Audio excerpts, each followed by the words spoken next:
Olá pessoal, seja muito bem-vindo a mais um episódio do podcast Logística Fora da Caixa. E hoje uma conversa muito especial porque é mais uma mulher da logística, né? A gente que tem uma grande dificuldade de encontrar profissionais femininas e que aceitem o desafio de vir aqui contar a sua história, né? Hoje também a gente tem uma novidade, que é o nosso amigo Tailan. Ele acabou se enquadrando aí no padrão cultural da empresa, né? A firma agora é todo mundo careca. Então, como é que é essa novidade aí, Tailan? E Conta aí, pra Helder? gente. Agora estamos de penteado novo, né? Já vim alguns dias relutando, né? Mas por forças Alguns maiores, anos insistindo. acreditando que não sou careca, mas por forças maiores de amigos e colegas e pessoas que convivem comigo, me convenceram a raspar a cabeça. Mas estou muito feliz aí pelo novo momento. E aí, quanto tempo de gravação? Já tem mais de um mês que a gente não grava. Acho que é que nós já vamos para um mês e pouco, né? E agora nós estamos Tem. trazendo uma nova leva de pessoas, novos convidados de peso, de muito conhecimento. Hoje é mais uma pessoa bacana. Eu acho que vai render um bom papo. O que tu acha? Com certeza. Eu acho que isso é legal. Então, antes de mais nada, vamos dar os recados iniciais para os nossos amigos que nos acompanham, agradecer todo o apoio. Tem muita gente comentando nas redes sociais, muita gente inserindo o seu comentário, curtindo, né? Indicando pessoas novas para virem aqui dar o seu depoimento. Isso está sendo bem bacana. A gente está no YouTube, no LinkedIn, no Instagram, então nas principais redes sociais aí que compõem a internet, a gente está presente. Então, compartilhe, curta, se inscreva no canal e envie para os amigos, porque daqui a pouco uma história que está sendo contada aqui, você pode se inspirar. Hoje, recebendo mais uma pessoa muito legal, uma mulher no mundo da logística, que trabalha com peixes e entrega de alimentos refrigerados, e eu acho que isso vai ensinar muito, né, Elda? Então, apresente a nossa convidada. Com certeza. A nossa convidada de hoje é a Andressa Oliveira, gerente de logística na Frescato. Tudo bem, Andressa? Tudo, gente. Boa noite. Tudo bom? Obrigado aí por ter aceito o convite, né? A gente que se conhece recentemente aí de um início de projeto. É um prazer te receber aqui. Obrigado por ter aceitado o convite, né? Topado o desafio de contar a sua história, a sua experiência.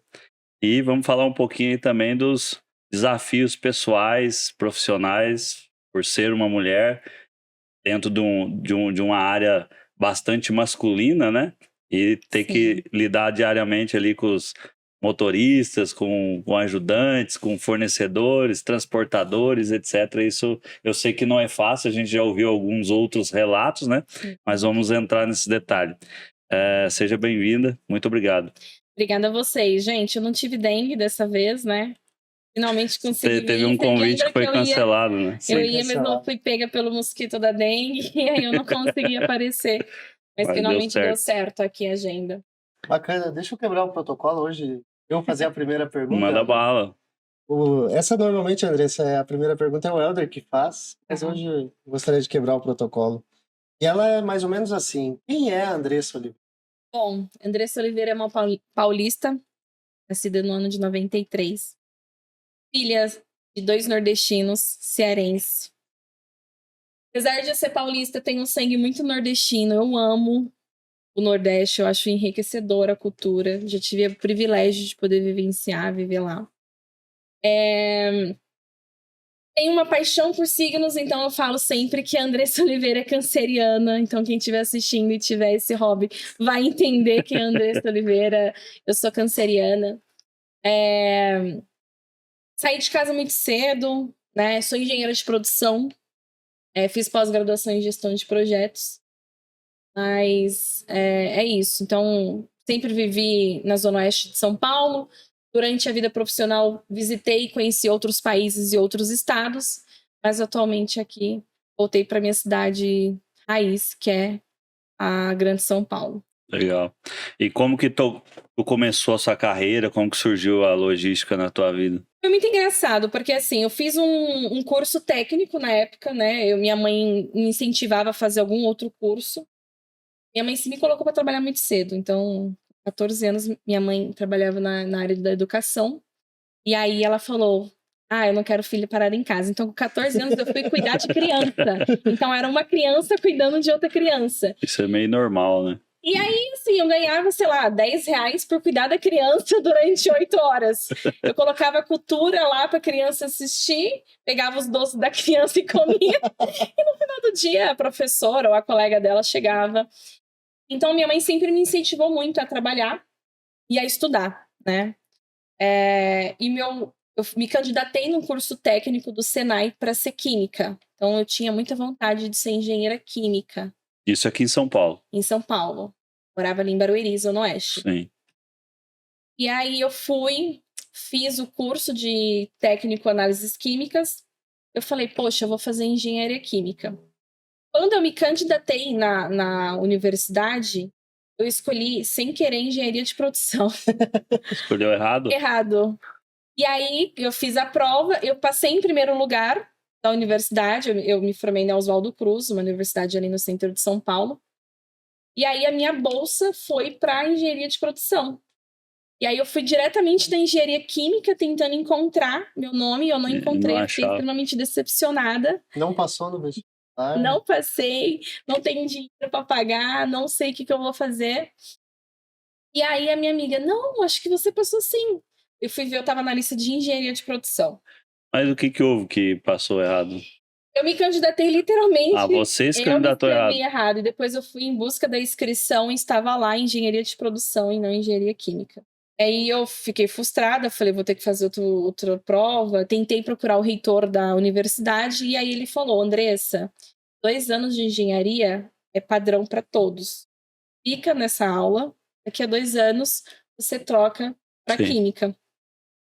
E aí, nesse meio tempo, eu me candidatei para um projeto de trainee da Lojas Americanas. Fazendo a faculdade. Fazendo a universidade. E aí, eu não fui para química. Fiquei na engenharia de produção. E como que foi essa atividade das Lojas Americanas? Bom, na época, assim, eu iniciei minha trajetória fazendo esses trabalhos à parte, cuidando de criança. Eu já fui vendedora de papelaria, para tentar ganhar um extra, né? Sim. Para ajudar a minha locomoção, meus gastos que eu tinha com a universidade. E aí, abriu esse programa de trainee. Foram quase 5 meses. O processo de trainee da Lojas Americanas acontecia na Praça Mauá, Rio de Janeiro. E aí, eu precisava ir para lá fazer um processo. No Rio? No Rio. Tu estava estudando aqui e passou num processo no Rio de Janeiro. Para fazer o processo seletivo de trainee era feito na sede da Lojas Americanas. Era na Praça Mauá, no Rio de Janeiro. O processo seletivo. Só o processo. Mas para trabalhar em São Paulo mesmo. Tá. No centro de distribuição ali de Itapevi. E aí eu ia para o Rio de Janeiro durante 5 vezes para fazer o processo seletivo. E é um processo seletivo parecendo um vestibular, assim. Você tem provas, você tem cases para desvendar. Enfim, eu consegui passar no processo seletivo para ser trainee da Lojas Americanas e comecei a ser trainee da Lojas Americanas no centro de distribuição de Itapevi, ali na Castelo Branco. Então foi meu primeiro contato com a logística. É legal o projeto de trainee. Hoje no C não tem tanto mais projetos, né, de trainee, são poucos. Poucas empresas. Poucas. Eu acho bem fantástico porque o projeto era, durante 1 ano, eu iria passar em 4 departamentos. Então, você só aprendia durante esse ano. Você não era responsável por nada, você não precisava responder por nada, né? E aí, eu passei pelo time de Customer Service, pelo time da portaria, que era gestão de pátio, pelo time de comercial e pelo armazém. E aí, dentro do armazém, eu era responsável, estava dentro de uma célula aprendendo sobre logística reversa. Então, todos os eletrodomésticos e eletroportáteis que sofriam algum tipo de avaria ou devolução, eles eram restaurados por uma empresa terceira. Sim. E aí, dentro desse processo, né, trabalhando dentro da Lojas Americanas, na verdade era B2W, Sim. o e-commerce da Lojas Americanas, eu comecei a vivenciar a logística reversa. Pegava o produto, fazia reembalagem, testava e que a gente vendia no site deles de produtos reembalados. Lembro agora o nome do site. B2W acho que tinha lá em Varginha. Tinha alguma coisa em Varginha, quando eu estudei. Tinha amigos que trabalhavam nela. Eu acabei vivenciando um pouco mais da operação e fiz parceria, fiz amizade com o gerente dessa empresa, que era uma empresa terceirizada. E ele foi me oferecer um trabalho. Você quer então vir trabalhar pra gente? Que é a Motos, o operador logístico. Isso quanto tempo depois? Eu estava quase no meu processo final de trainee. Eu estava no meu 9º mês. Sim. O processo de trainee demora 12 meses. Eu estava no meu 9º. E aí eu reincidi. O pessoal falou, que loucura. Porque quando você faz o processo de trainee, depois de um ano, você já entra com um cargo elevado, com um salário bom. E eu desisti de tudo. Falei, não, quero testar o novo. E acabei indo aí para esse operador logístico. E aí nele tu foi executar o que específico? Eu fui contratada para tocar os projetos de logística reversa. Então, eles não tinham só a B2W, eles tinham Casas Bahia, Marabras. Então, eles eram especializados em reversa de eletrodomésticos e eletroportáteis. Então, eu conheci todos os CDs da Casas Bahia ali em Jundiaí, gigante aquele CD. Gigante. Gente, Caramba, eu acho que é o maior CD que eu já vivenciei, assim. Tem os ônibus, né, que transitam entre um CD e outro de tão grande que é o pátio. Fiquei 1 ano nesse projeto junto com esse operador logístico e depois eles me ofereceram uma promoção para eu tocar o centro de distribuição de cabides. Eles eram operadores de reversa de cabides de Magazines Teixo. A gente já ouviu uma história aqui de reversa de cabides da C&A, né? Martão veio aqui contar. Exato, eu conheci o Martão por conta do projeto. A Motos é o operador logístico da C&A. Acredito que até hoje a Motos é o CDP, de processamento ali da Raposo Tavares. E aí a Motos tinha, eles eram responsáveis na época pelo parque de cabides da Lojas Americanas. A Líder, que é o magazine local do Rio de Janeiro, não sei se vocês conhecem. É um magazine Teixo, deve ter umas 50 lojas, mas eles ficam só na região do Rio de Janeiro. Depois foi da Renner, participamos do bid da Renner. E quando eu saí, eles tinham acabado de pegar a logística reversa dos cabides da C&A. Né?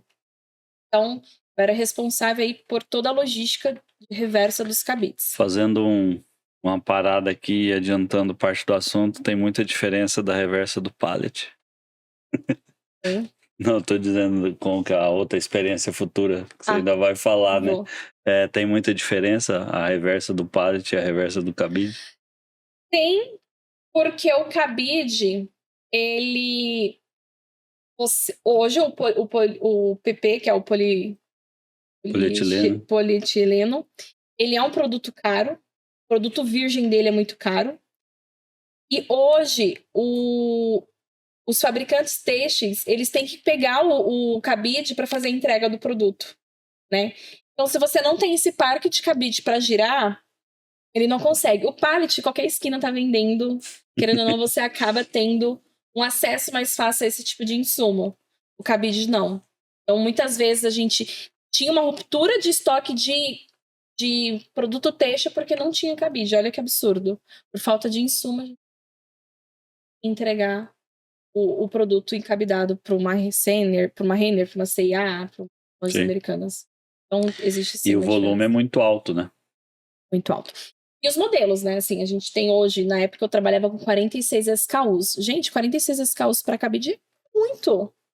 São 12 modelos top, 24 modelos bottom, porque tem o cabide infantil, o cabide para roupa íntima, o cabide para casaco, cabide... São muitos cabides, entendeu? Ele era transportado como? Quando eu assumi a operação, existia um veículo que fazia toda a roteirização nessas lojas, pegando esses cabides. Esses cabides chegavam, passavam por uma certa triagem, higienização, fazia uma armazenagem para no futuro sair. Com a minha entrada, eu identifiquei a oportunidade de poder fazer com a entrega. O veículo que entrega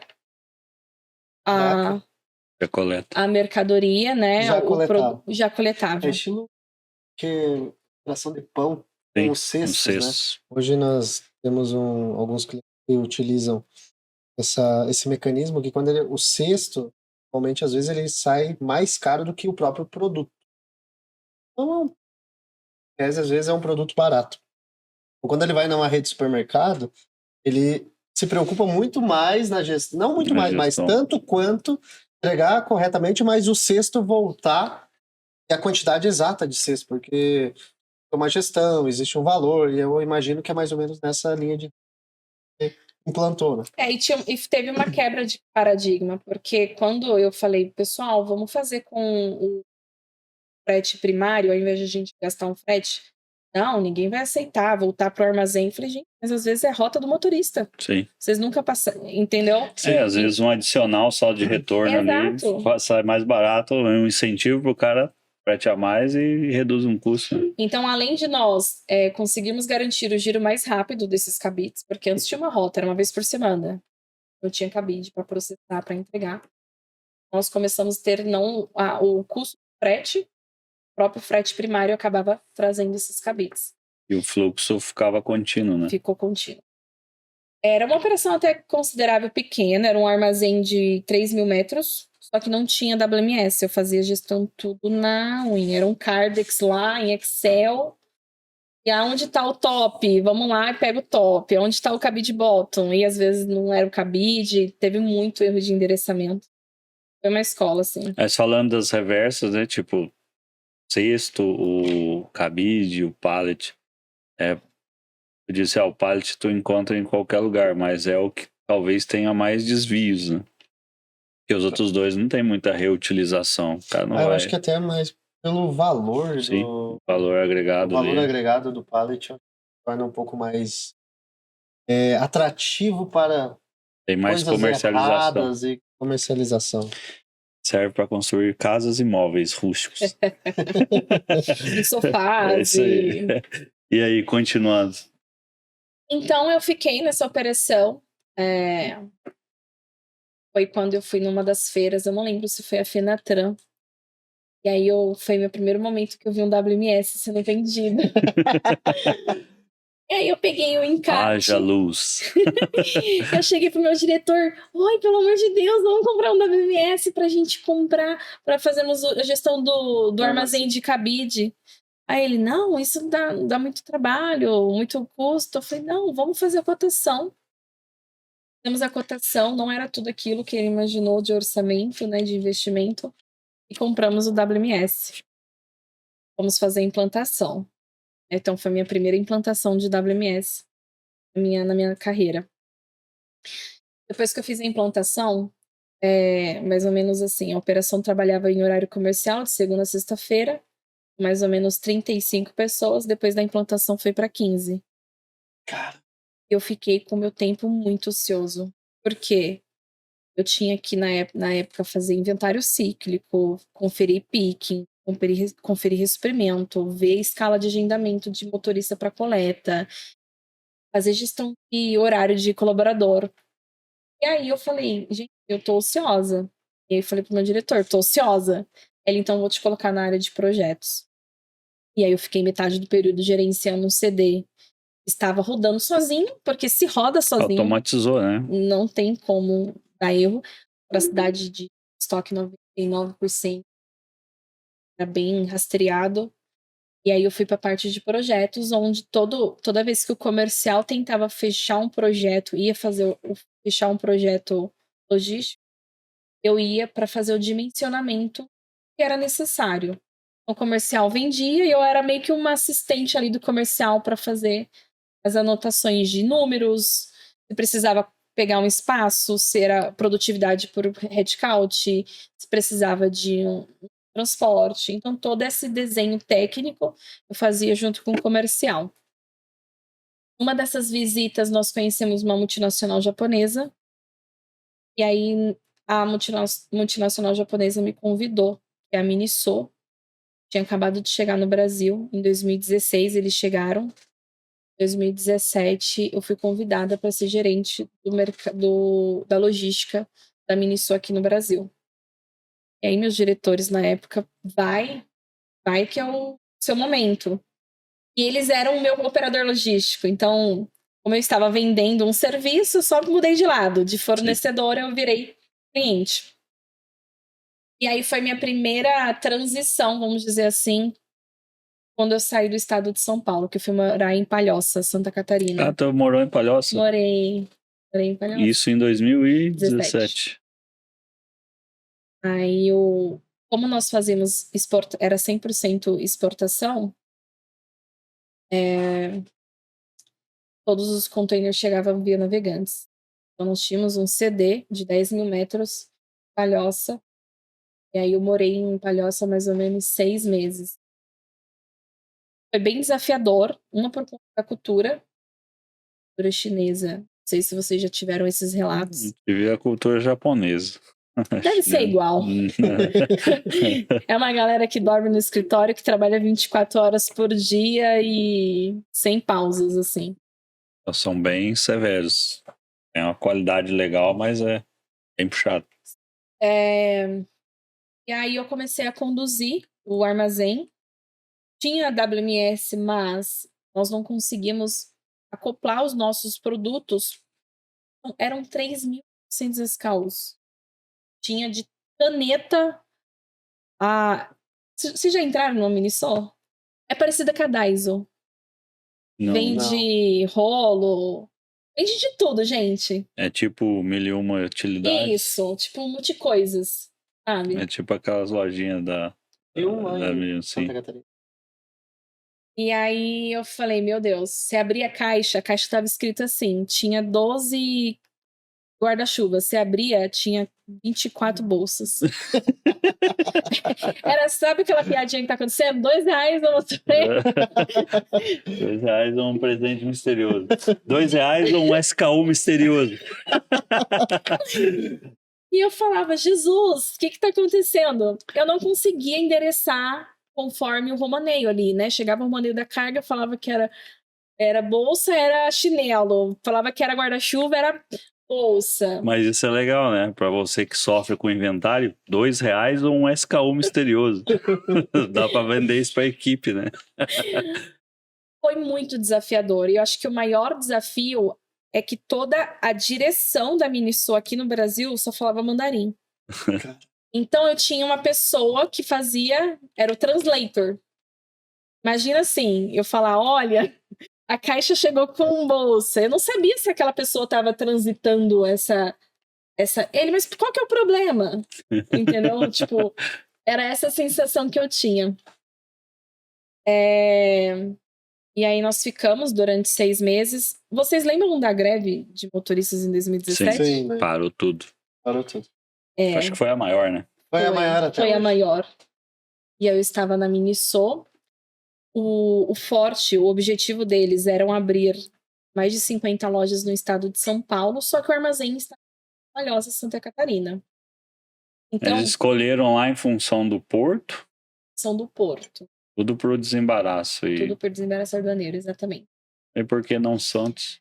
Então, eles tinham já um contato, né, para fazer o desembaraço. Então, eles vieram para o Brasil já com toda uma estrutura montada.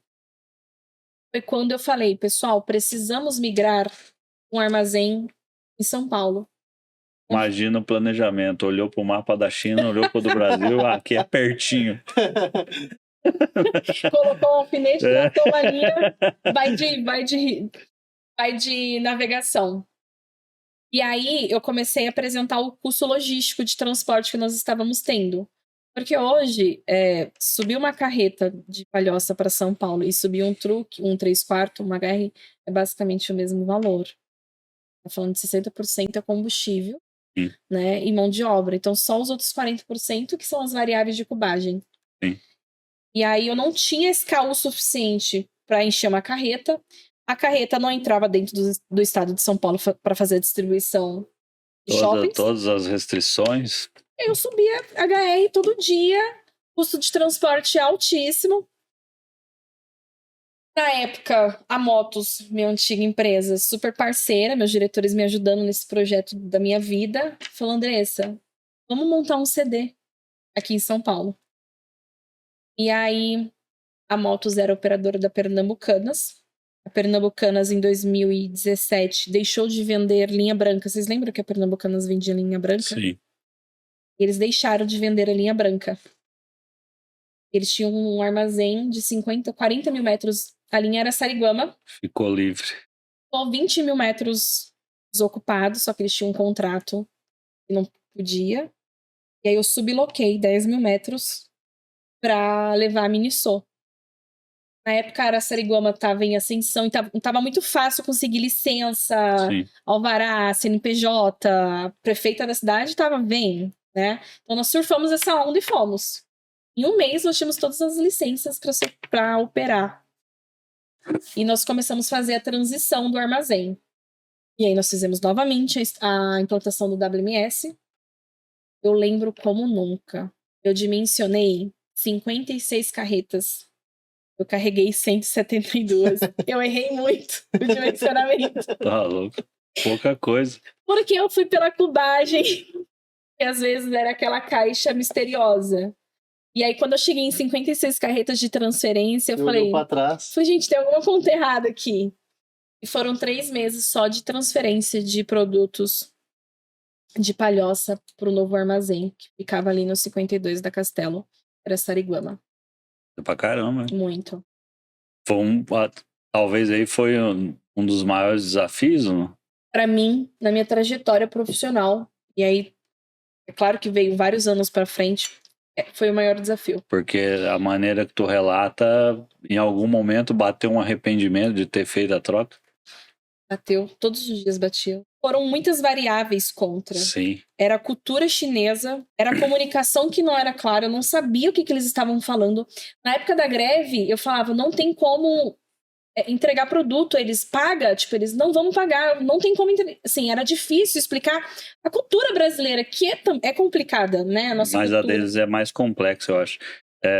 Eu tenho amigos que trabalham em operadores aí chineses e o pessoal relata essa bagunça de número, bagunça de tudo. É meio que natural deles, né? O convívio deles, né? Além disso, teve a greve de 2017 que veio para acabar com o resto tipo, da minha sanidade mental. Foi um negócio... Porque daí era essencial para ti, né? Essencial. Você ia nas lojas, não tinha um produto. Entrava o índice de reclamação, eu só vou nessa loja, só tem bolsa. Tipo, porque eu não conseguia abastecer. Então, se levou um tempo de estrutura.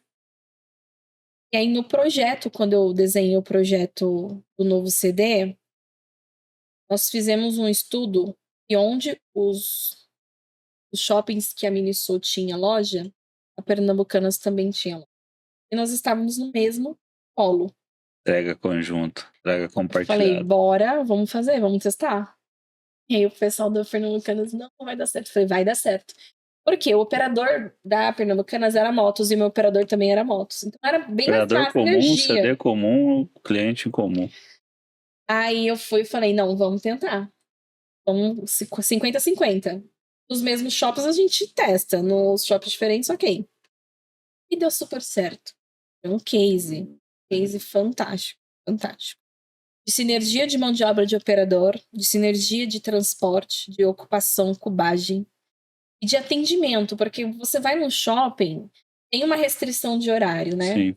Então você conseguia basicamente ocupar o veículo com uma única entrega, pronto. O motorista em 1 hora ele terminava a entrega dele, ficava feliz. É um modelo operacional que a gente está tentando desenhar, né, no projeto. Né? E ir em menos pontos de entrega com mais produtos de variados fornecedores, variados embarcadores. Você precisa ocupar o carro, você precisa atender grade, você precisa atender janela, restrição. Por que não chegar com um carro e mais marcas que estão enfrentando a mesma dificuldade? É o caminho. Eu participei, assim, eu vivenciei o mercado com essa resistência de, não, o que eu faço. Você sente que o mercado, ele tá mais modulado para entender essa sinergia e que é necessário. Sim, é que, na verdade, você pega de um tempo mais recente, todo mundo em algum momento tentou fazer algo novo, achando que faria diferente, mas no fim se chega à conclusão de que Não adianta fazer diferente, você tem que fazer melhor. E melhor, às vezes, é fazer igual aos outros, ou em conjunto, né? Exatamente. Então, isso não é para todas as operações, não é para todos os segmentos. A gente trouxe aqui o Pedro, né, da Logshare, que fala muito ali sobre o compartilhamento, né, ser colaborativo, mas eles também têm essa dificuldade que não é para tudo, né? Então as coisas, o match, né, a palavra bem colocada. Quando casa a necessidade então, de transporte. Tem linhas de produtos que você tem que começar a buscar essas condições. E é legal tu contar essa experiência porque sabe que dá certo. Dá. Né? Tem que ter só oportunidade, uma pessoa que abrace aí a sua ideia e sair da caixinha, literalmente. Sim. É bom porque né, fora da caixa. Fora da caixa, literalmente sair fora da caixa. É isso aí. Lembrei. Então foi isso. E aí eu tive eu acho que por vários impactos, tanto cultural quanto comunicação, eu me senti no dever de pessoal, fiz o projeto, tá aqui, mas eu vou sair. Eu realmente não me adaptei. Só que eu levei um tempo, foi algo programado. Então eu contratei um sucessor, basicamente. Eu treinei ele e fiquei uns 8 meses de período sabático. E nesse período todo já tinha terminado a faculdade? Já. Eu já tinha até terminado minha pós-graduação. Legal. E aí eu fiquei 8 meses, fui para fora do país, voltei, vendi meu carro, tentei rentabilizar o dinheiro do meu carro, enfim, tentei me aventurar em outras frentes e recebi uma oportunidade de trabalho da Friboi. Aí eu já estava um tempo parada. Na verdade, eu procurava emprego, mas ao mesmo tempo eu não achava. Eu, às vezes, não, vou ficar aqui, vou fazer outras coisas. E aí veio 2 oportunidades de uma vez. Foi a Friboi e a Procter & Gamble, a P&G. Uhum. Falei, não é possível. Você tá sem emprego, procurando, de repente vem 2. 2 grandes. 2 grandes, com perfis parecidos. E aí algum motivo assim, escolhi a Friboi, né? Então, entrei como coordenadora de logística da Friboi para trabalhar na matriz. E aí vai eu para Reversa de novo. Só que eu cuidei tudo que era tinha um nome possível de Reversa, Andressa. Reversa de veículos era Andressa, reversa de caixas era Andressa, reversa de pallets era Andressa. Então eu entrei na Friboi para fazer a gestão de reversa do giro do pallet, do giro das nossas caixas. Quando tu entrou na Friboi? 2018. 18? E ficou até quando? Até início de 2023. E aí cuidei desse período, né, do pallet, gestão de pallet. Quando eu entrei na Friboi, o Schumacher, meu diretor, ele me apresentou um desafio. Nós retornarmos 40% dos nossos veículos refrigerados para a planta. Porque nós tínhamos 36 fábricas e esses veículos eram abastecidos nessas fábricas e desciam para os centros metropolitanos.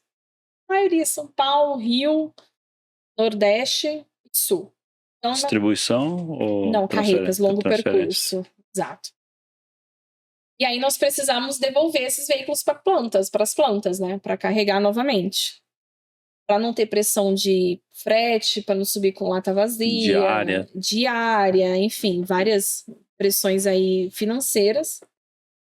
E o meu desafio foi, tem que voltar carregado.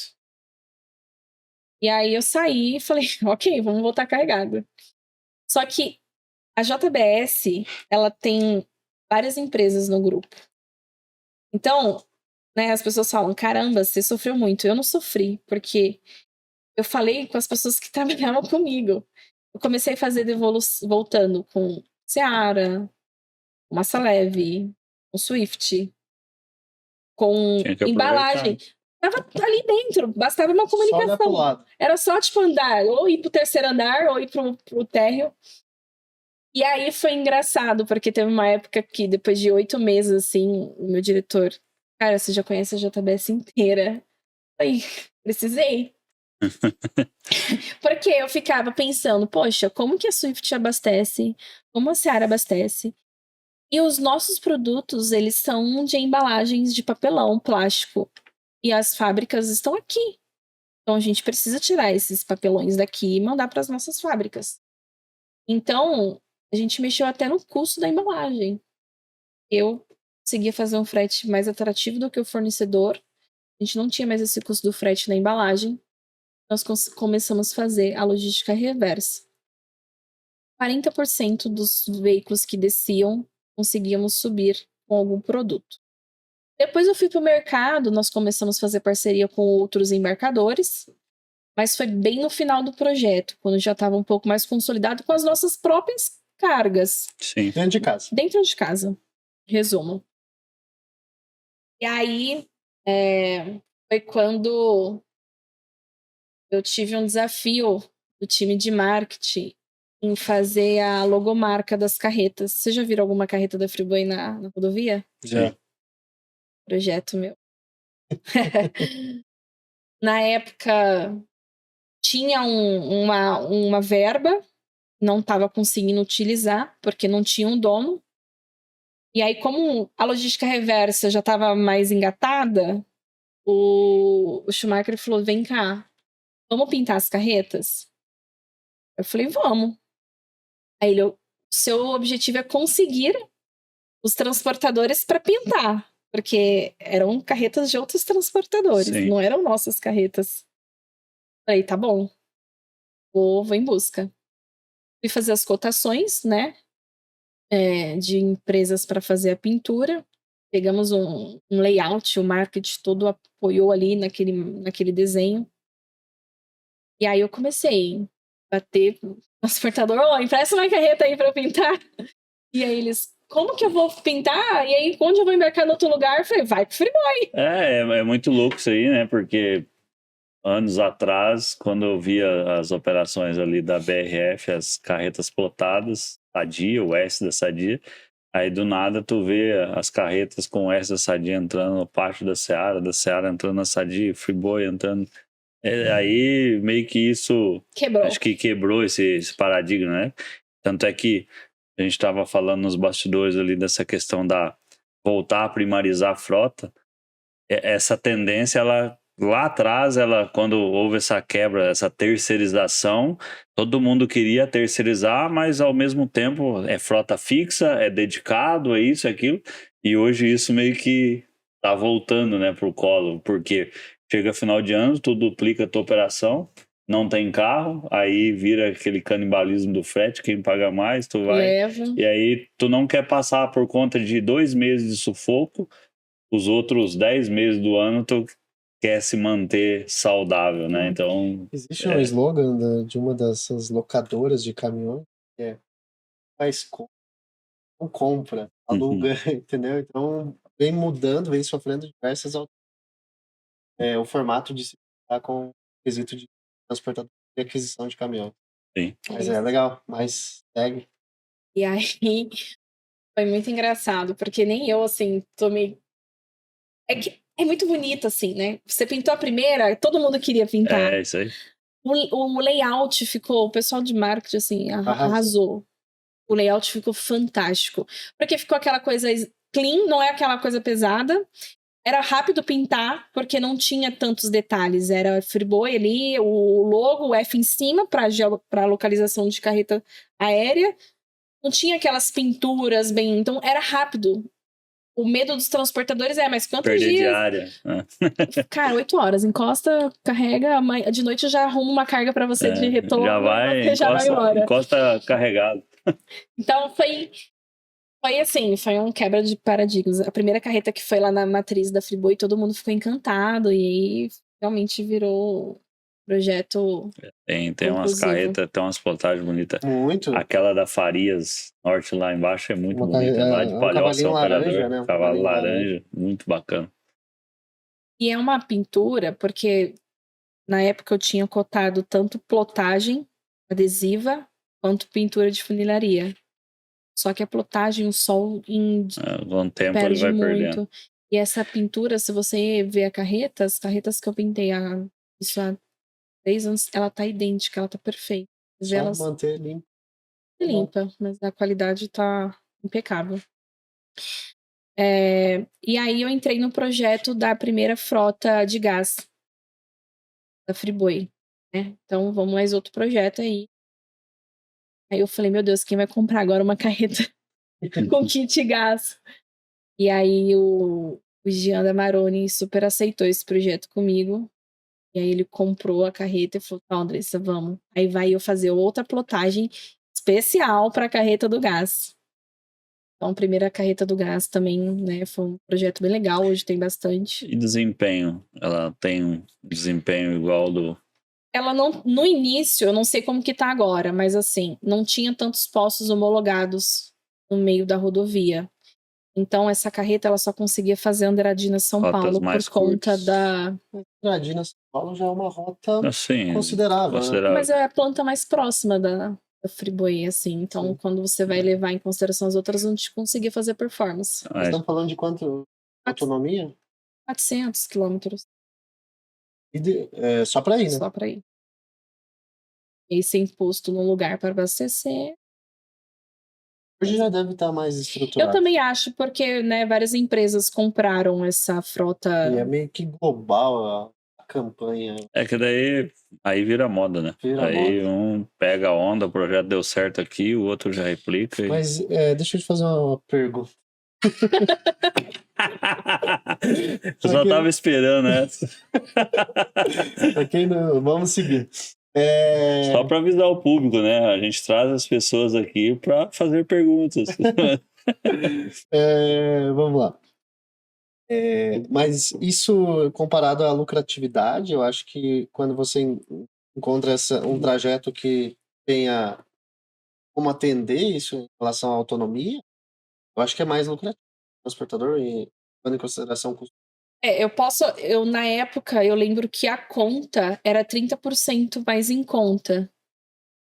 Combustível diesel pro gás. Mas o investimento na adaptação do... Mas o investimento, ele era alto ainda. Aí o cara tinha que fazer o payback e tinha que... Então, assim, eu acredito que hoje já esteja mais plausível, já está se pagando, mas antigamente era mais marketing mesmo. Sim. Muitos já me falaram que no início tu compra assim, o mercado, mas depois ele se rentabiliza de uma forma que é de se implantar. Muitos transportadores aqui que eu conheço em São Paulo estão indo para o caminho elétrico, autônomo. Eu sou inclusive os novos projetos, sim, eu sou do híbrido. Eu opto pela opção híbrida. Porque transporte, o Brasil tem muitas variáveis, assim, você não pode ficar arriscado a um único método, Tu sabe? pega os carros elétricos agora, você tem um monte de prós e contras, né? Daí você... É o mesmo que tu ir num restaurante, tu vai fazer a avaliação, a leitura sempre do negativo para entender o que foi o problema, né? Se é alguém cri-cri ou se de fato houve um problema que pode acontecer contigo. Quando tu pega essas histórias, tu tem que analisar de fato os pontos negativos mesmo, não ficar empolgado com o que tá todo mundo falando bem, porque cada operação é um modelo, cada um vai ter uma dificuldade e é o ponto crítico que pega, né? Exato. E como foi aí a saída da Friboi?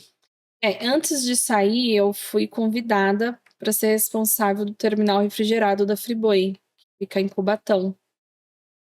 E eu aceitei. Fica na Cônego Domênico, fica fora do porto, mas é uma área alfandegada. Cubatão.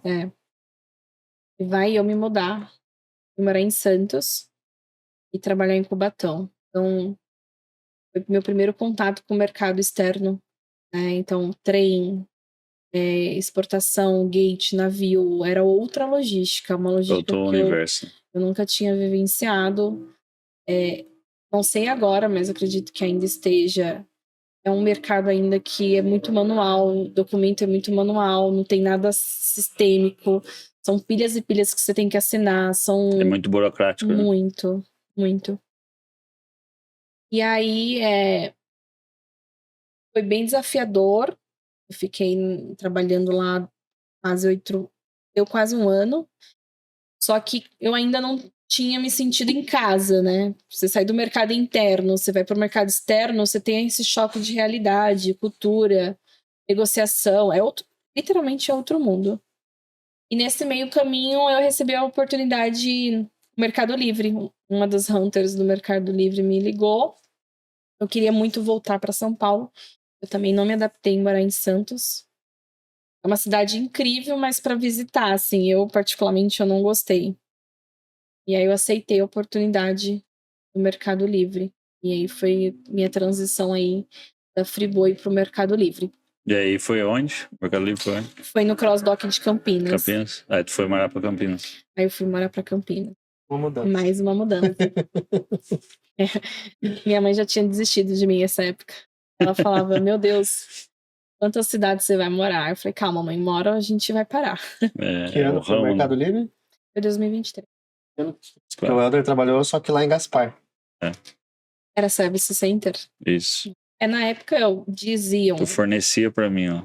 Exato, as minhas rotas era o maior crossdock da América Latina, era Campinas. Aí depois criaram de Cajamar, o Fulfillment também, mas nós processávamos em torno de 340 mil peças por ciclo. O ciclo normalmente demorava 8 horas. Assim, é uma operação... É surreal. É uma operação... Era um CD de, se não me engano, 24 mil metros. E não tinha nada verticalizado. Eu olhava aqui, para nós que viemos de uma logística raiz, vamos dizer assim, se olhar aqueles 24 mil metros ociosos, ficava agoniado, assim, do tipo, meu Deus do céu. Só que, de repente, aquilo enchia de um jeito. Eu não conheci. Depois, eu acho que eu já te mostrei alguns vídeos, né? E exatamente, tu pegava, tu tinha um espaço gigantesco que você olhava assim, você, cara, o que esse negócio tá fazendo vazio? Daqui a pouco. Do nada, aquilo explodia e é uma operação explosiva, assim. E aí, nesse papo de sinergia, eu via muita oportunidade de montar as partes, né? Até me foge os nomes agora, já me desacostumei. Mas tinha os de coleta também, que operava, eles tinham os de... como é que chama, cara? Fugiu o nome, que é o que fazia as coletas do produto e o service fazia as entregas, né? Mas eles, como aquilo ficava durante o dia todo vazio, tinha muitos que tinham a oportunidade de operar a coleta durante o dia e a entrega à noite, né? Tem alguns que têm essas sinergias, que são me fugiu a sigla agora. Mas enfim, tu olhava, às vezes você chegava no dia na operação, alguém ia visitar, Tem nada, só tava ali 4, 5 pessoas administrando e silêncio. Daí dava 10, 11 horas, começava a chegar a carreta, 1 hora começava o processo, aquele turbilhão de gente, pacote, 6 horas da manhã, aquele monte de gaiola saindo para expedição, dava 7h30, não tinha mais nada dentro do... Aí, era assim, né? Dela era mais nervosa, era mega. Então tinha o híbrido, que eram 2 service centers de manhã, aí dava meio-dia, o layout mudava tudo, limpava e 3 horas da tarde começava o cross-dock. E eram 52 docas pauleiras. Porque o cross, ela recebia de tudo que era lugar e expedia para os outros services, entendeu? Entendi. Recebia concentrado de vários outros... tinha outros pontos que mandavam, ela concentrava e dali lotava as carretas e mandava para outros serviços e fazia a extensão do negócio. E como foi a experiência na logística e-commerce? Bom, a experiência, assim, olhando para o Mercado Livre, eu amei morar em Campinas. Acho que essa foi a coisa boa que eu vivenciei no Mercado Livre, e foi morar em Campinas. O Mercado Livre, ele foi uma passagem na minha vida e eu me senti incompetente todo segundo, assim. Parecia que nada que eu fazia ali naquele momento dava um efeito. Eu não sei se era por conta da grandiosidade, que era o produto, o processo, mas assim, não surgia efeito. E é uma operação que é 100% necessário tecnologia. Sim. Quando dava uma coisa errada, você ficava horas acordada, o ar ruim, e vamos, e fala. E assim, é um desesperador, porque... É o famoso receio que você tem hoje de viver sem internet. O que eu pego de ponto positivo do que eu vivi é a rastreabilidade, né? A gente que trabalha hoje com rastreabilidade, de fato, você falar assim, os 340 mil pacotes que ela operava, você sabia onde estava cada um. Gente, isso passo a passo. Saiu do cross, tá na carreta, chegou, tá na esteira, tá na gaiola, tá no... Tudo, passo a passo. tudo. Você sabia disso. Acabou a internet, acabou a tua vida. Ou Certo? travou, exatamente. Então, esse é um conceito legal que... Mas tu vê que a Andressa falou uma situação que mais pessoas que passaram pelo já disseram, né? Que lá dentro tentavam, mas dava a impressão que desaprendido ou não tinha feito algumas ações. É que eu acho que isso, daqui a pouco vão achar que a gente tá aqui só para falar mal. Não é falar mal, mas não é a empresa. A empresa em si, a bagagem dela é gigantesca. Que eu vivi lá no período que eu fiquei. Sim. Parece que eu tava há 10 anos, não, né? É a idade muito de intenso, cachorro. exatamente. Essa é a idade de cachorro.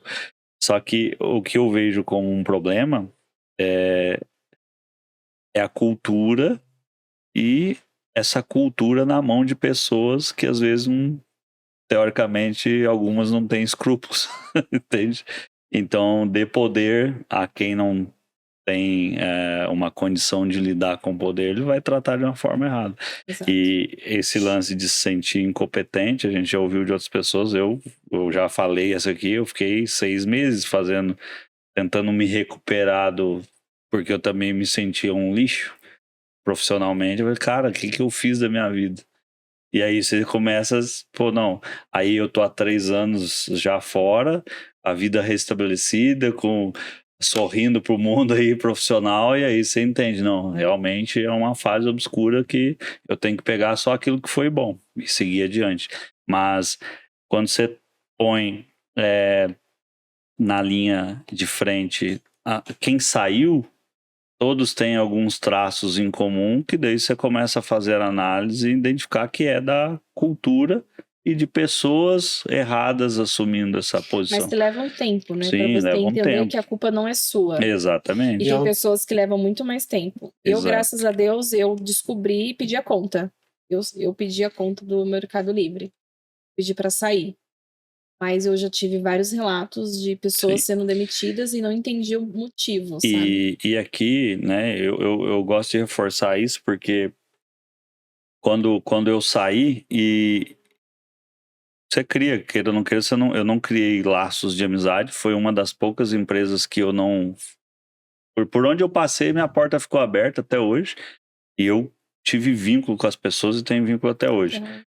O Mercado Livre foi o único lugar que eu só tenho 3 pessoas que eu me relaciono. Uma tá trabalhando comigo hoje, uma é minha cliente, uma pessoa é cliente da minha consultoria e o outro tá lá ainda, é o único que ainda tá lá, mas a gente pouco se fala, mas é os 3 que tem relação.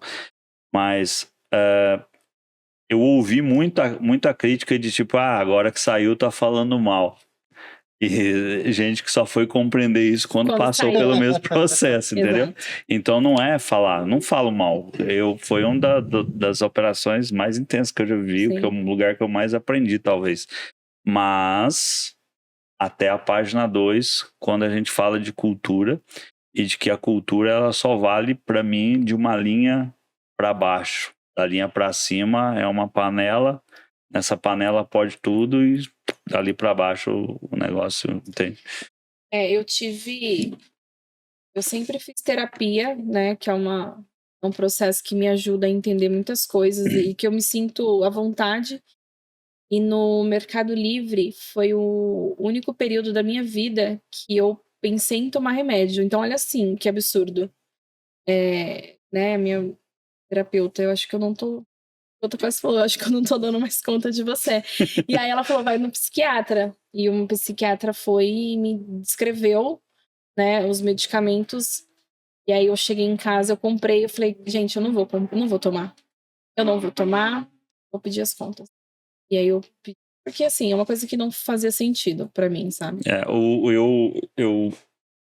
Eu fiquei pensando um tempo depois, talvez isso não foi só lá, né? Mas isso é muito comum em qualquer empresa. Eu acho que é um pouco desumano, porque a gente valoriza, sempre se fala muito da forma de contratação, de agora gestão de pessoas, e, né? Muito focado nisso, legal. Mas eu participei de um processo que levou quase 3 meses, né?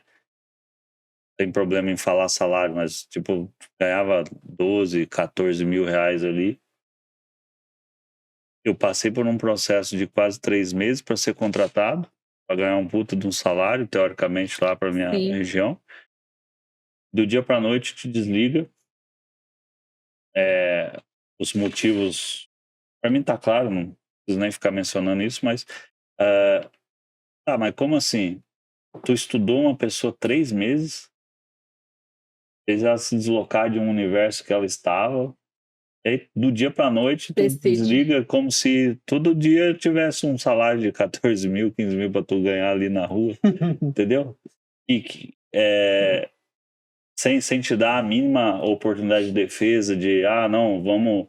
Entende? Eu vejo isso porque hoje a gente convive com empresas menores, até grandes embarcadores que a gente atua. Eu ainda falo, né? A galera muda igual a grade do SBT, né? O Chaves, uma hora tá de manhã, outra à tarde. Você transfere as pessoas de local para não fazer o desligamento, vai tentando alternativas. Então, algumas coisas, elas pesam, porque daí o lance da cultura, você vê que ela não casa algumas coisas, né? Então, eu acho que isso foi talvez para mim um dos maiores choques, porque eu saí quando eu fui para lá, eu saí da janela na Ravex, e quando eu voltei, eu não sentei mais na janela, entende? Eu tomo uma decisão baseada, 3 meses de processo, eu penso assim, não, vai ser legal. Teu resultado é bacana, mas tu não se adequou à cultura. Exato. Que porra de cultura que é essa, entende? Então eu entendo as dores, né? Mas, e aí, quando tu tomou a decisão de sair? Aí eu saí do Mercado Livre, eu quase voltei para Friboi. Eles me convidaram novamente.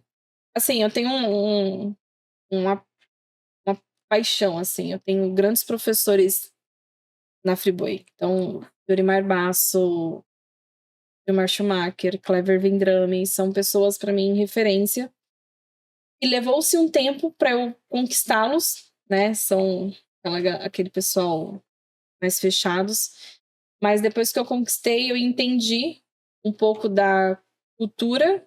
Sim. E do quanto eles modulam e faz girar a logística, assim. O que eu aprendi na Friboi, eu uso hoje em todos os lugares. Eu usei no Mercado Livre, e aí eu acho que eles usam até hoje.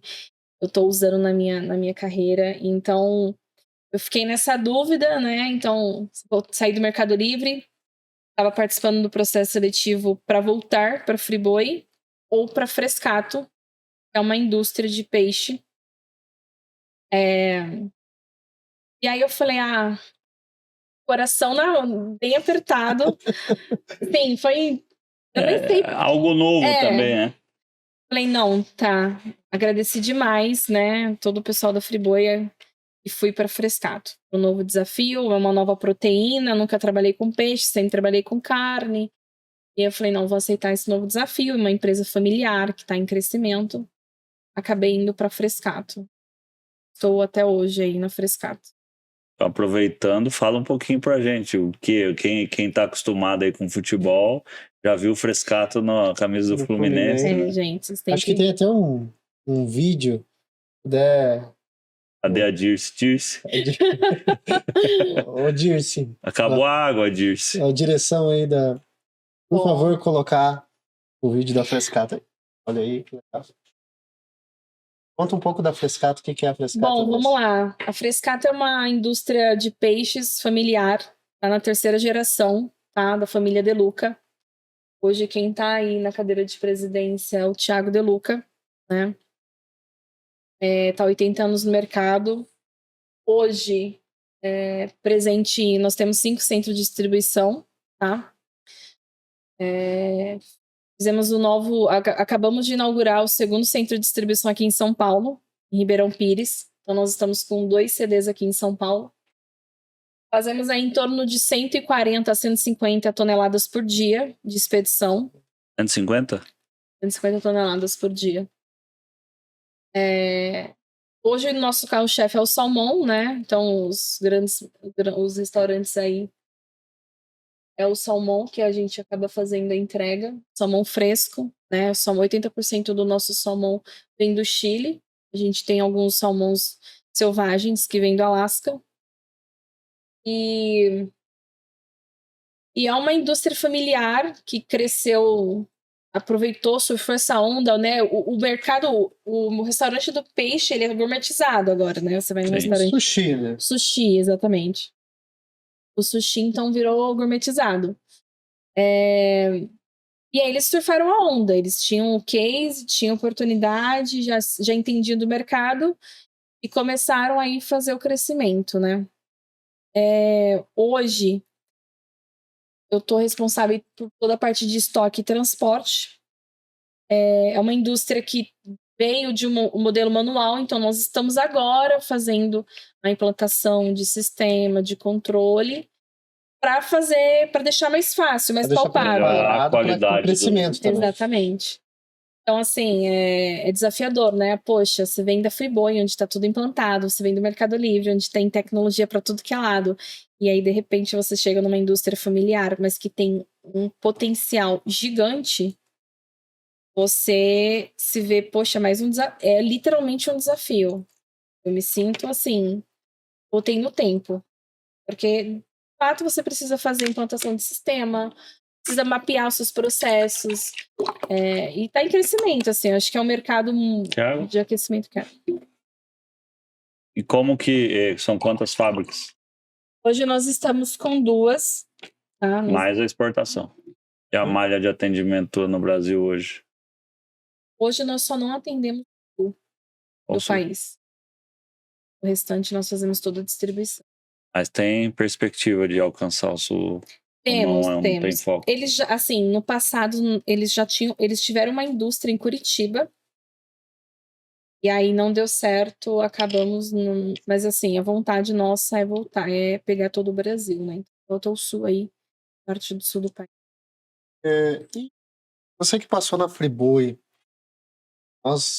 nosso dia a dia, boa parte dos nossos clientes trabalham atendendo grandes redes. E aí tu vai para um mundo do sushi, empresa, não vamos dizer assim grandes redes, mas o food. Qual que é a principal diferença que tu vê? Hotelaria, centros de eventos, qual é a principal diferença entre um e outro? Título de fazer a entrega para o cliente final.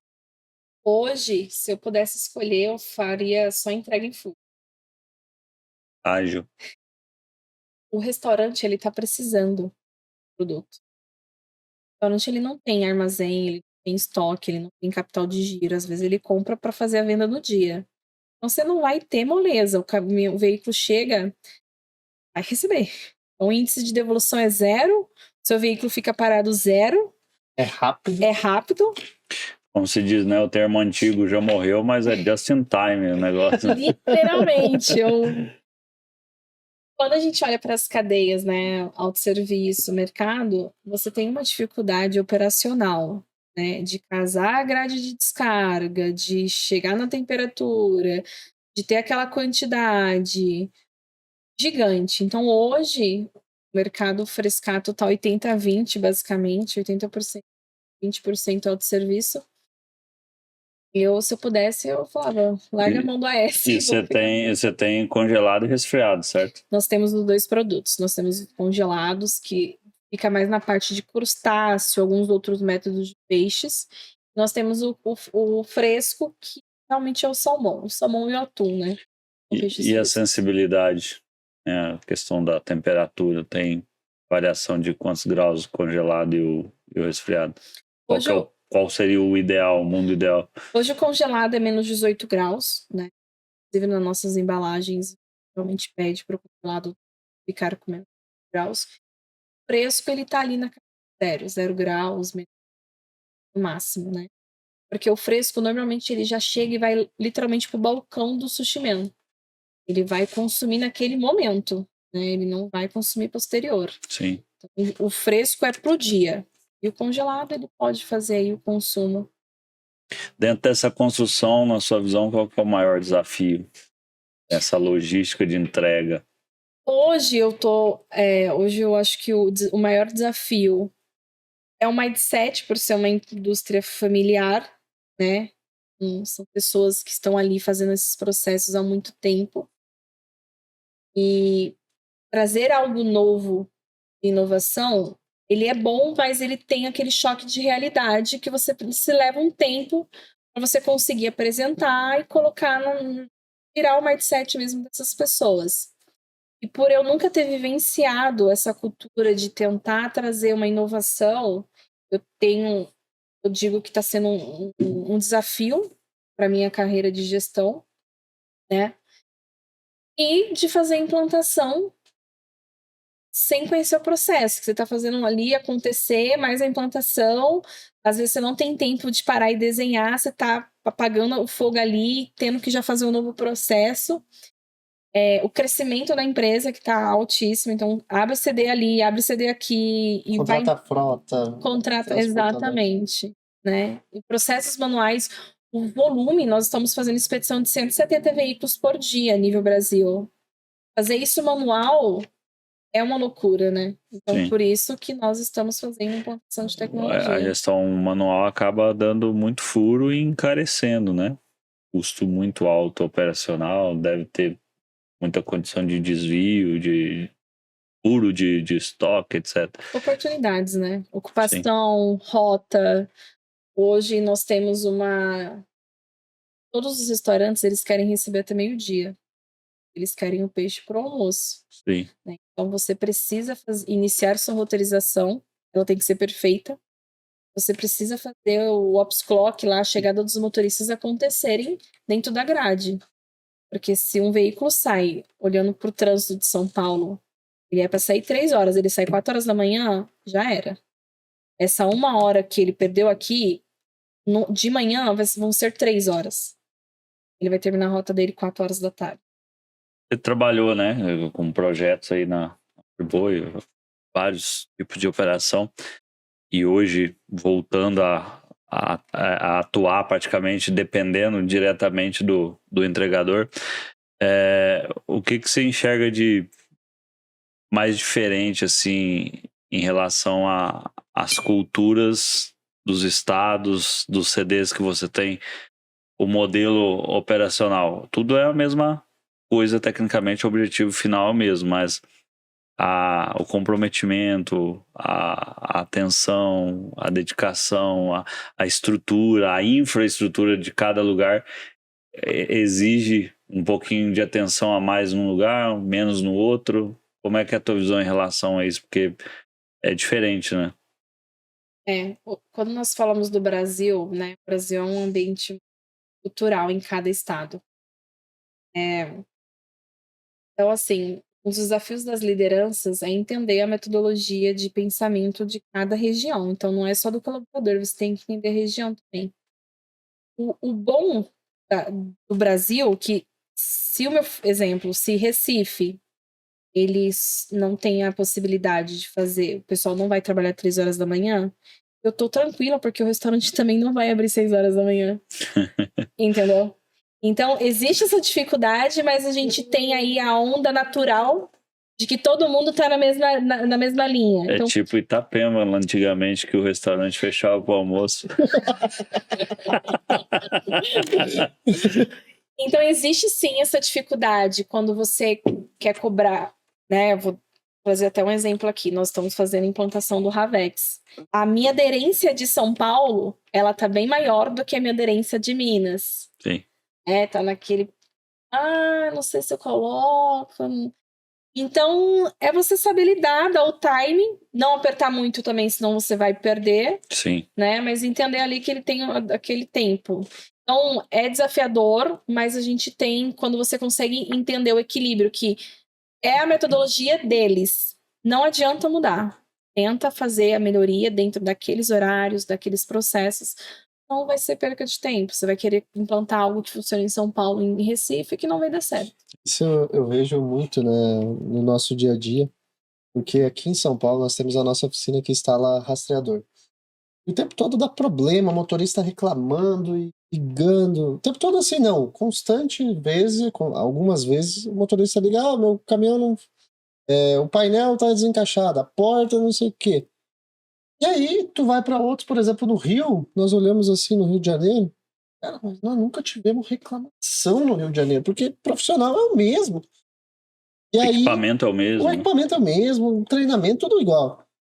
Ligamos pro cara do Rio de Janeiro, o nome do colaborador Adriano. Adriano, por que nós nunca tivemos nenhuma reclamação de vocês aí? Não venha me dizer que é você que faz uma instalação. Não. Cara, aqui eu trato com o motorista. Tem muito motorista que vem. O meu caminhão tá quebrado, não sei o quê. Eu já olho pra ele, tu tá me tirando, né, amigão? Ele tá achando que eu sou o quê? Eu já entro na onda do cara e já tento resolver na conversa o assunto. Se eu errei, eu aqui assumo. Agora, em São Paulo já é uma outra cultura. Os caras vêm pra cima. Então, o jeito de lidar, muitas vezes, na região, isso muda, né? O povo gaúcho, por exemplo, tem um jeito mais bairrista.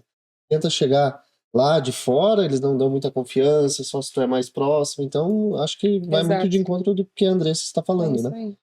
Andressa, a tua bagagem ela é bem variada, né? Assim, principalmente, eu já disse aqui algumas vezes que quem trabalha na área de projetos, acho que é o melhor cenário para se aprender e depois poder aplicar conhecimentos, né? Uhum. Mas conta um pouquinho pra gente sobre a tua experiência na visão feminina, né? Como mulher dentro da logística, a gente já falou ali no início. Tu sofreu aí ao longo da construção da tua carreira, porque ser gerente, né? Ser um especialista tem uma bagagem de responsabilidade, mas tu acaba não tendo aquela função de mandar em ninguém, de ter um time abaixo. A partir do momento que tu é um supervisor, um coordenador, um gerente, já muda a postura do outro Exato. interpretar. Como é que foi isso ao longo da tua carreira? Inclusive, um dos motivos de eu fazer terapia foi eu aceitar Andressa mulher como gestora. Eu iniciei gestora muito nova. 2 anos já era supervisora de operação. Quando você olhava os meus subordinados, todos eram homens mais velhos. Mais velhos. Então, ou você tinha uma gracinha, né?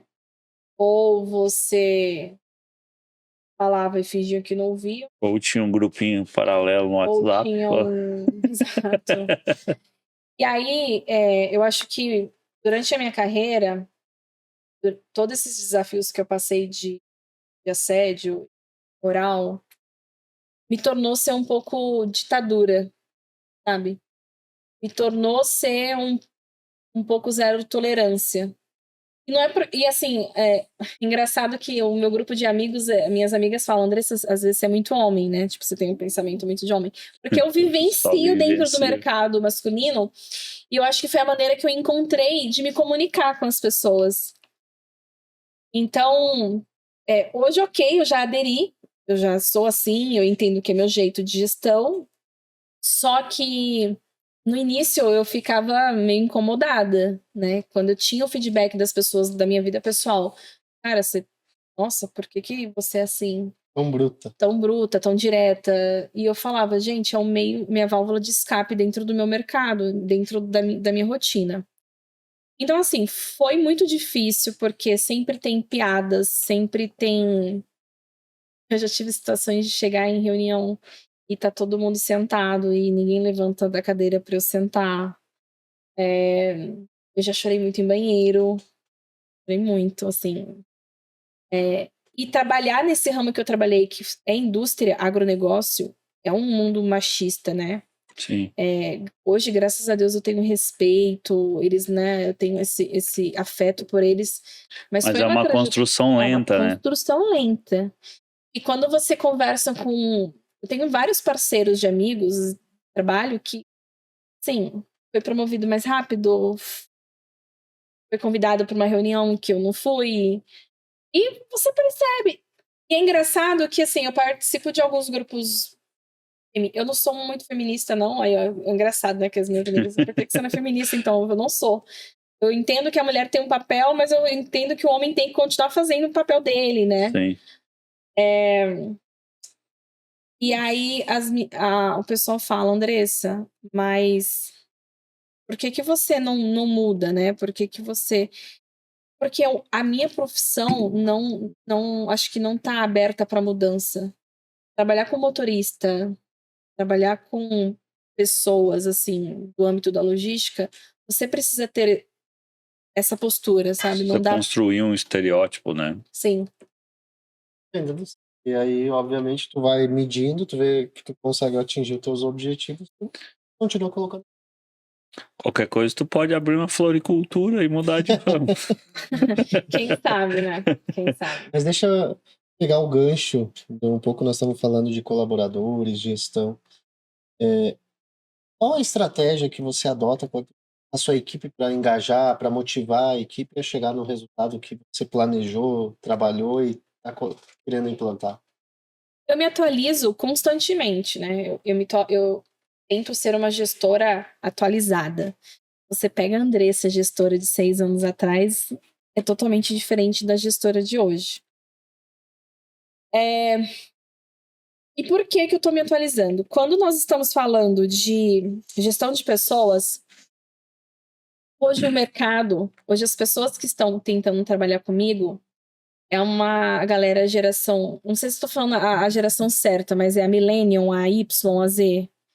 Que é um público que quer ir trabalhar de bermuda, não quer chegar todos os dias 6 horas da manhã, e sexta-feira quer sair meio-dia, short, né?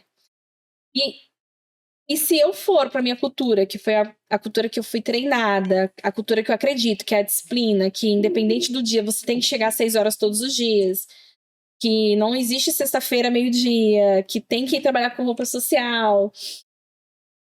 E eu também sou nova, então quando eu falo, poxa, é porque eu fui doutrinada dentro de um mundo onde eu consegui chegar nessa disciplina, nessa constância.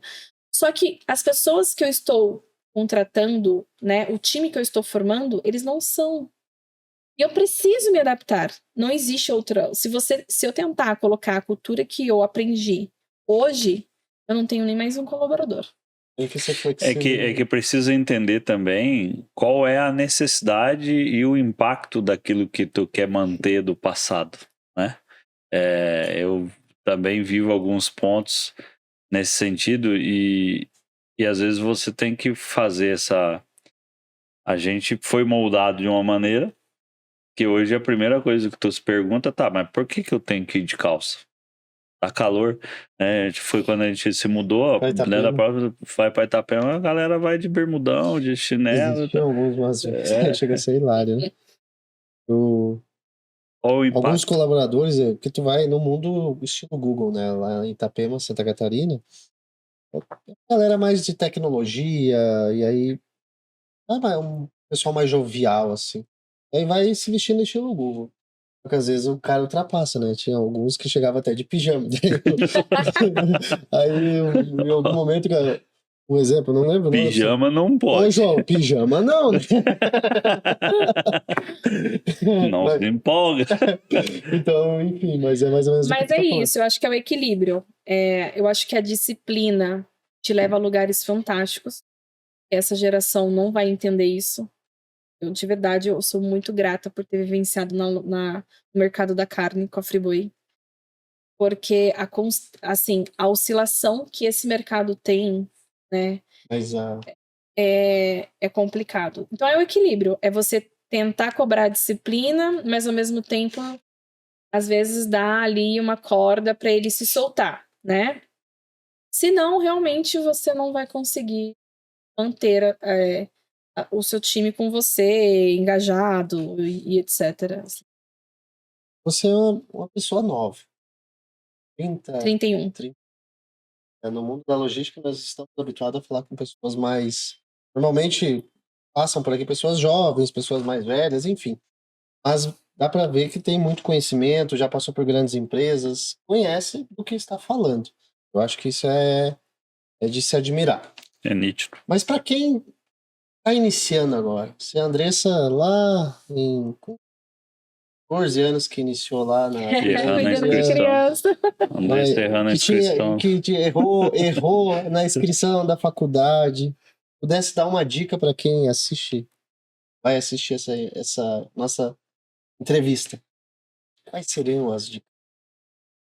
Bom, eu acredito muito no poder acadêmico que está se perdendo. Então, a dica que eu possa dar é para essas pessoas investir em conhecimento acadêmico. Gente, as universidades, as faculdades, elas estão perdendo poder. Hoje você não tem mais aquelas pessoas que querem, sabe, eu vou ser advogado, eu vou ser médico, eu quero... Então, tudo que eu sei, é claro que a prática te ensina coisas incríveis, mas se eu não tivesse as minhas 2 universidades, se eu não tivesse investido em cursos, tecnologias, investimento, palestras, eu não teria chegado onde eu cheguei, né?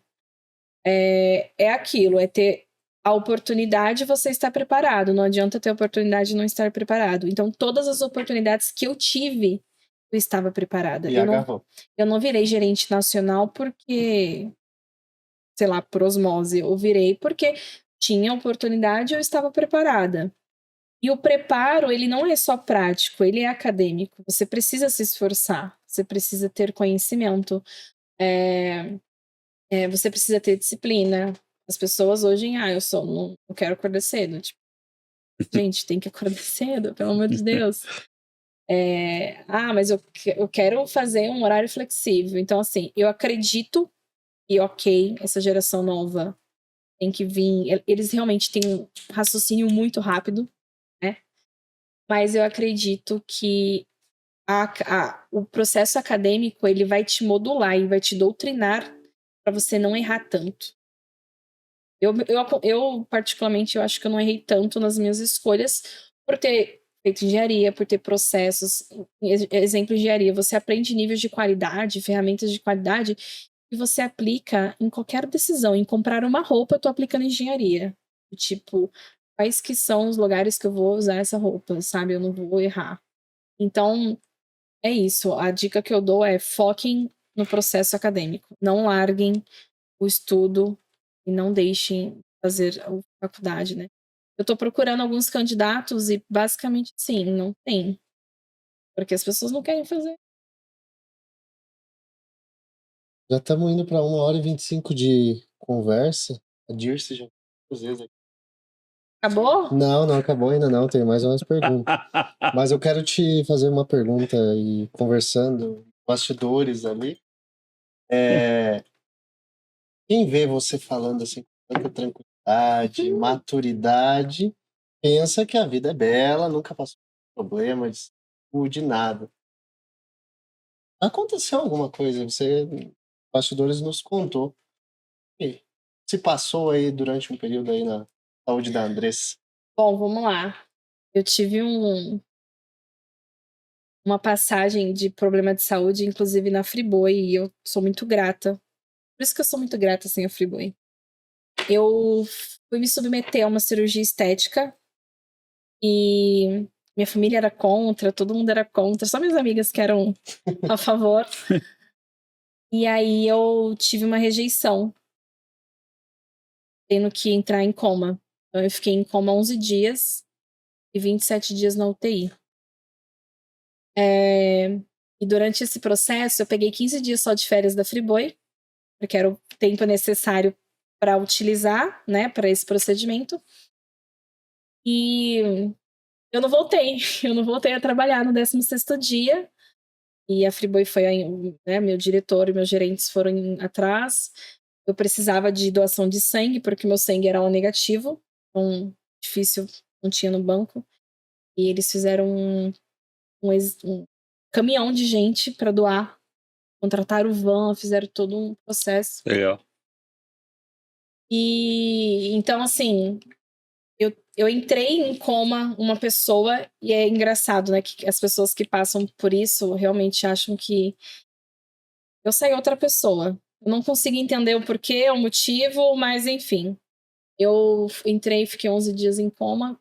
Quando eu saí, Os médicos já tinham desacreditado minha mãe, na verdade. Então, assim, no primeiro dia, os médicos falaram: olha, eu tive uma embolia pulmonar, ela tem 2 opções.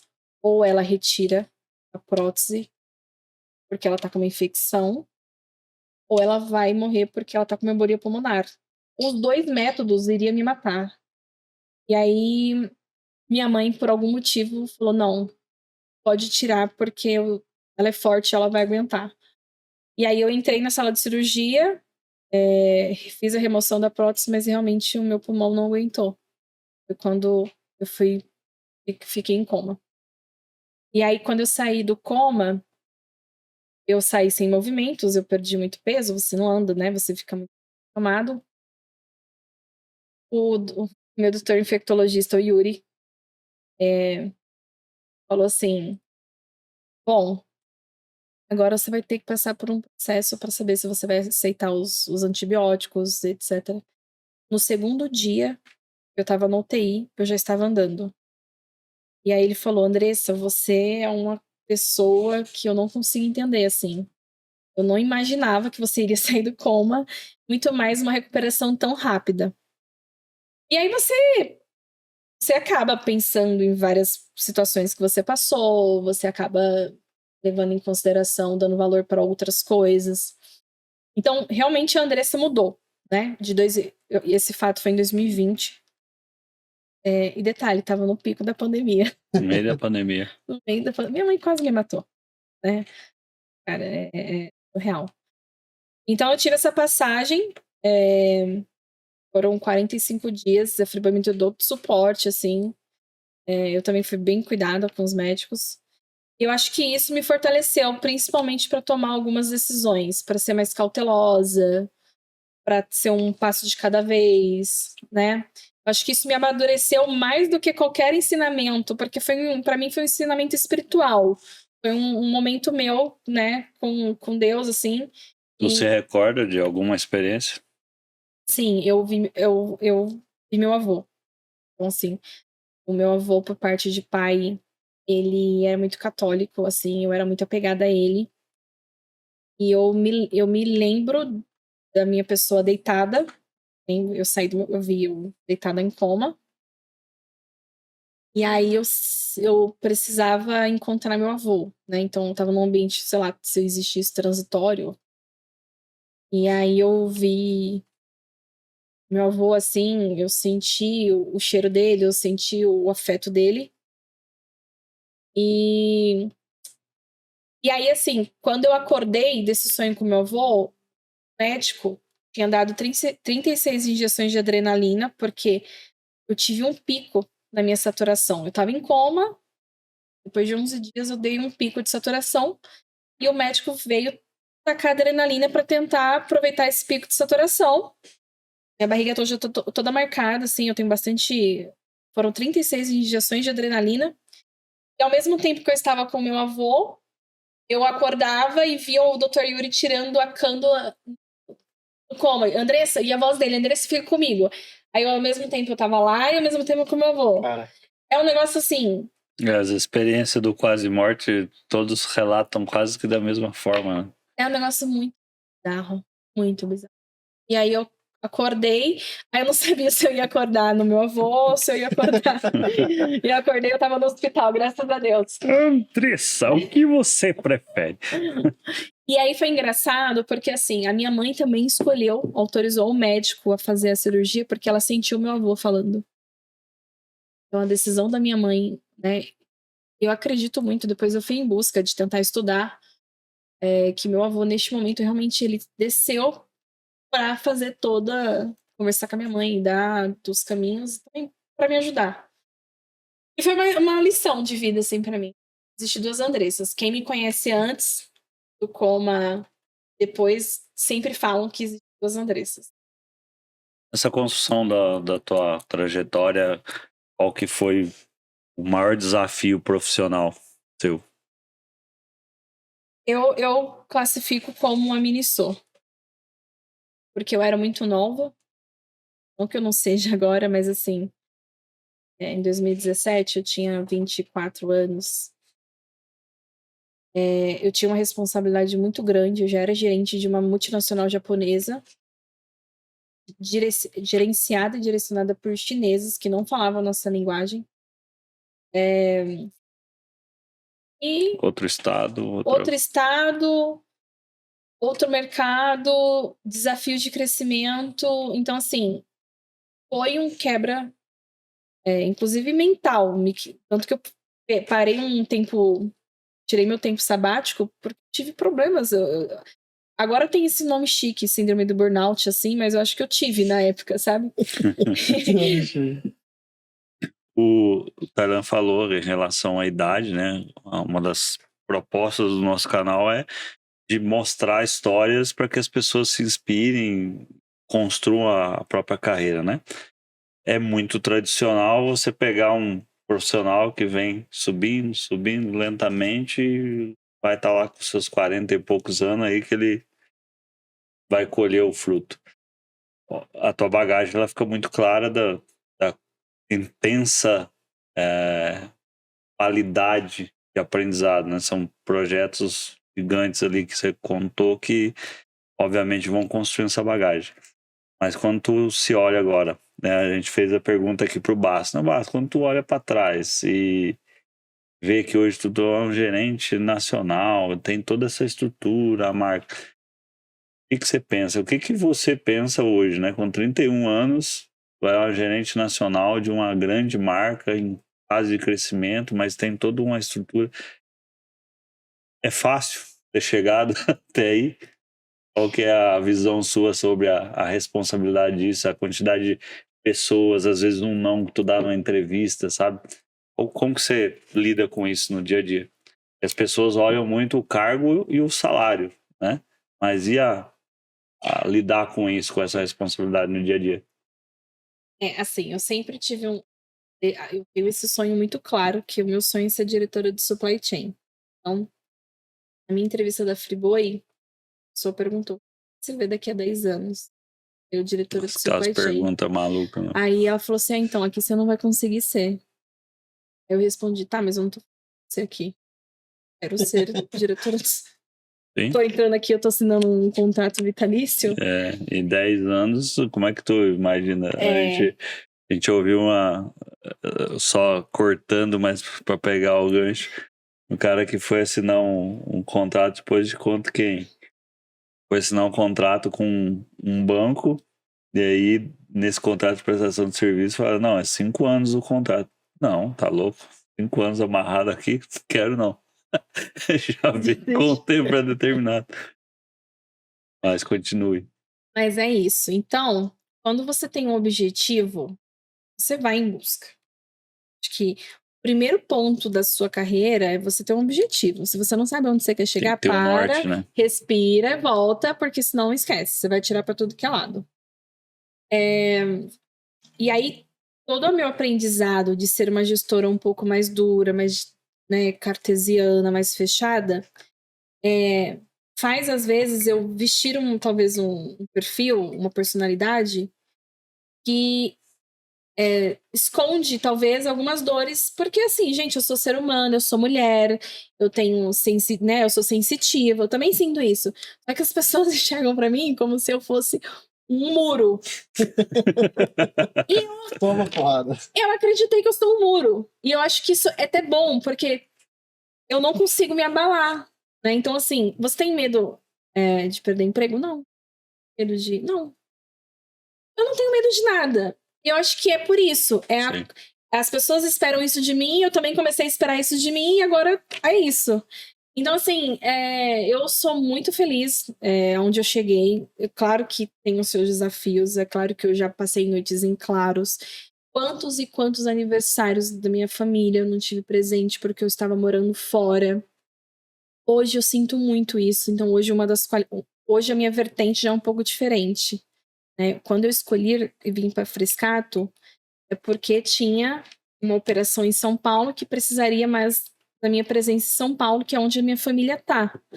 E eu já estou agora indo para o caminho de ficar mais com a família, porque eu fui ausente durante 12 anos da minha vida.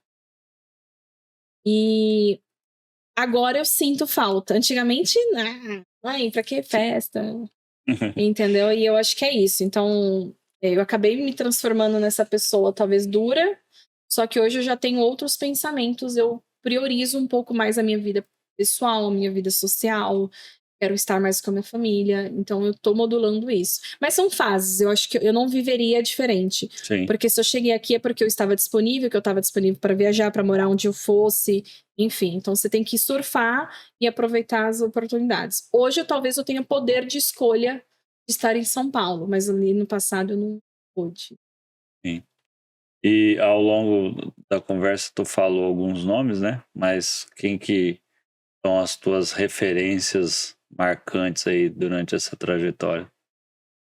Eu tenho um respeito, assim, gigante pelo Gilmar. Foi, assim. Podia ajudar a gente a trazer ele, né? Uma mensagem pra O Gilmar Schumacher, pra mim, eu acho que muito que eu sou hoje, eu sou um pouco dele, assim. Ele pra mim é minha referência. Eu tô há vai fazer 5 meses na Frescato, mas o jeito de gestão, o olhar de presidente, de inovação, Thiago tem, cara, eu me sinto, tipo assim, uma senhora de 60 anos e meu diretor de 20. Sabe? Eu totalmente cartesiana, não vamos, e ele totalmente jovem, não. Então, assim, eu sou. Parecia que é o Schumacher sentando na frente do Thiago, né? Sim. Porque é aquela pessoa quadrada, cartesiana, que tem medo de arriscar, não. E o Thiago é a pessoa jovem. Então, graças a Deus, eu tô tendo uma oportunidade de vivenciar com um diretor que realmente também, sabe? Então, são duas pessoas de referências. É a minha balança, é meu equilíbrio. Show de bola. Então, acho que estamos chegando no final do nosso papo.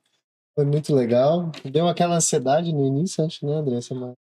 Mas foi tranquilo, acho. Foi, gente. Meninos, foi maravilhoso. Então, só para te falar o que está cachê- sendo transmitido ao vivo, era mentira. O cachê hoje vai ser a pizza. Não, a pizza ainda não chegou, é uma garrafinha de água. Mas, de brincadeiras à parte, eu gostaria de agradecer a tua participação aqui no nosso canal. Eu acho que, de minha parte, agregou bastante. Olha a hashtag. Dirce não. Disse não.